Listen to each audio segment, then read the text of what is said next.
নমস্কার, রেভ স্পোর্টস বাংলা পর্দা আপনাদের সকলকে আরেকবার স্বাগত। আমি রাহুল, আর এই মুহূর্তে রয়েছি ইমামি হাউসের ঠিক বাইরে। আপনারা সকলেই জানেন যে ভারতীয় ফুটবলের ভবিষ্যৎ নিয়ে ঠিক যেমন একটা ধোঁয়াশা রয়েছে, ঠিক তেমন ইস্ট বেঙ্গল এবং ইমামির যে গাঁটছাড়া সেটারও ভবিষ্যৎ নিয়ে কিন্তু ধোঁয়াশা এই মুহূর্তে তৈরি হয়েছে। আপনারা সকলেই জানেন যে ইস্ট বেঙ্গল আইএসএল চ্যাম্পিয়ন হয়েছে, কিন্তু তারপর ইমামি থাকবে কি থাকবে না সেই নিয়ে কিন্তু একটা নতুন করে ধোঁয়াশা তৈরি হয়েছে। এবং পাশাপাশি অস্কার ব্রুজো যে হেড কোচ ইস্ট বেঙ্গলকে 22 বছর পর আবার লিগ চ্যাম্পিয়ন করেছে, ন্যাশনাল লিগ চ্যাম্পিয়ন করেছে, সেই অস্কার ব্রুজোর থাকা নিয়েও কিন্তু একটা অনিশ্চয়তা তৈরি হয়েছে। এবং আজকে এই কারণে আজকে ইমামি হাউসে কিছুক্ষণ আগেই প্রায় 2.5 ঘন্টার কিন্তু একটা বৈঠক করলো ইমামির অফিসিয়ালসরা এবং ইস্ট বেঙ্গলের ক্লাব অফিসিয়ালসরা। ইস্ট বেঙ্গলের তরফ থেকে উপস্থিত ছিলেন দেবব্রত সরকার এবং রূপক সাহা, এবং ইমামির তরফ থেকে বিভাস আগরওয়াল, আদিত্য আগরওয়াল এবং বাকি অফিসিয়ালসরা কিন্তু উপস্থিত ছিলেন। 2.5 ঘন্টা মিটিং হওয়ার পর তারা যখন বেরিয়ে এলেন, তাদের মুখ চোখ দেখে কিন্তু বেশ একটা ইতিবাচক বার্তাই কিন্তু এলো। আপনার মনে অবশ্যই প্রশ্নটা ঘুরছে যে ইমামি থাকবে কি থাকবে না। দেখুন, এটা অনেকটাই কিন্তু ডিপেন্ড করছে ভারতীয় ফুটবলের ভবিষ্যতের উপর। কারণ আপনারা যদি দেখেন, এখনও কিন্তু আগামী মরশুমে আইএসএল কবে থেকে শুরু হবে, আইএসএল এর কমার্শিয়াল পার্টনার কী হবে, কতগুলি ক্লাব পার্টিসিপেট করবে, সেই নিয়ে কিন্তু এখনও একটা ধোঁয়াশা রয়ে গেছে, এখনও কিন্তু ক্ল্যারিটি মেলেনি।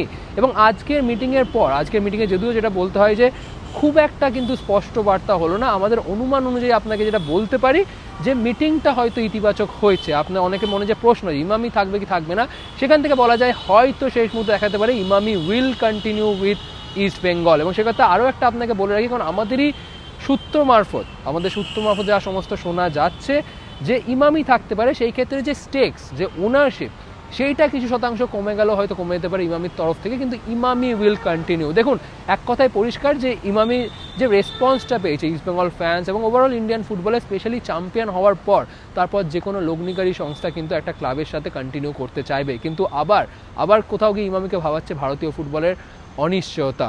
কারণ এখন আমরা জানি না আগামী মরশুমে আইএসএল কবে থেকে শুরু হবে, ডুরান্ড কাপ কবে থেকে শুরু হবে, কারণ এখনও কমার্শিয়াল পার্টনার ফাইনালাইজ করতে ব্যর্থ এআইএফএফ।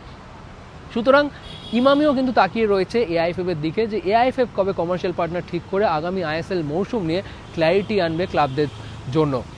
অস্কার ব্রুজো নিয়েও কিন্তু একটা আপডেট আপনাকে দিতে হয় যে সত্যি কথা বলতে গেলে অস্কার ব্রুজো থাকবে কি থাকবে না। ইমামি নিয়ে আপনাকে আমি পরিষ্কার করে জানালাম যে চান্সেস আর হাই যে খুব একটা বড় অঘটন না ঘটলে Emami will continue with East Bengal. সেই ক্ষেত্রে ইমামির তরফ থেকে যে ওনারশিপ বা স্টেকস, সেইটা কিছু শতাংশ কমতে পারে, কিন্তু সেই ক্ষেত্রে এমনও চান্সেস রয়েছে যে স্পন্সর হিসেবে কোনো কোম্পানি কিন্তু এগিয়ে আসতে পারে ইস্ট বেঙ্গলে লগ্নি করার জন্য।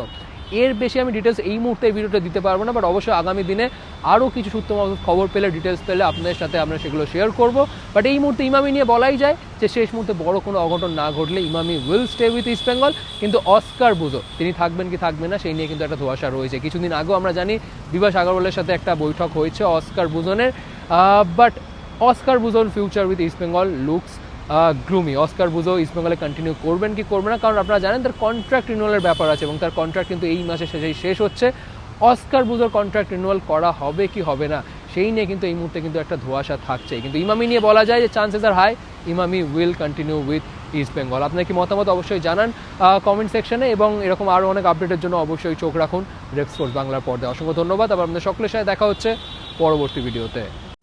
যতজন সদস্য ছিল সবাই মিলে আমরা এনজয় করেছি, গল্প করেছি, আগামী দিনে কি করে টিম ভালো করা যায় তার ভাবনা চিন্তা করেছি।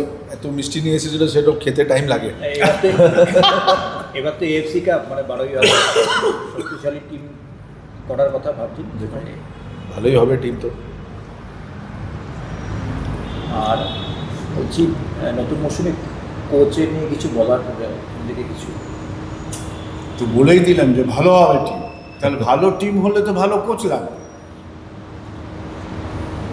কোচ বলছিলেন যে ইন্ডিয়ান ফুটবলের একটা ছবিটা পরিষ্কার হচ্ছে না বলে তিনি এখনো যাওয়া ধরেন সেই বিষয়ে আপনারা কি ওনাকে রাখার না রাখা নিয়ে কিছু ভাবছেন?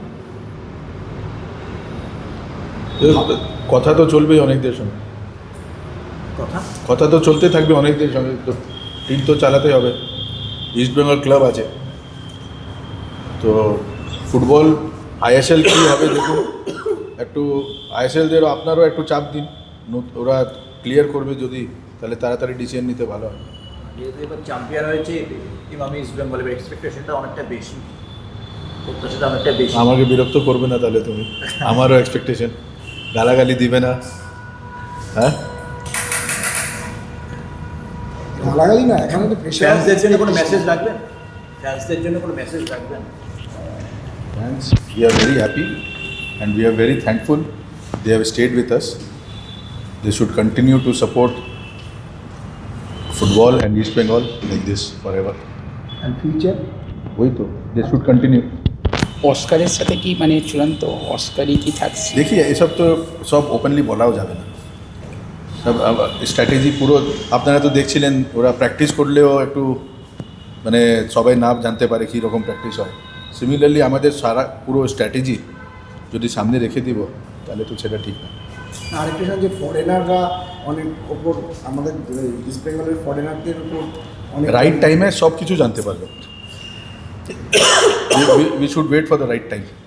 থ্যাংক ইউ, নমস্কার।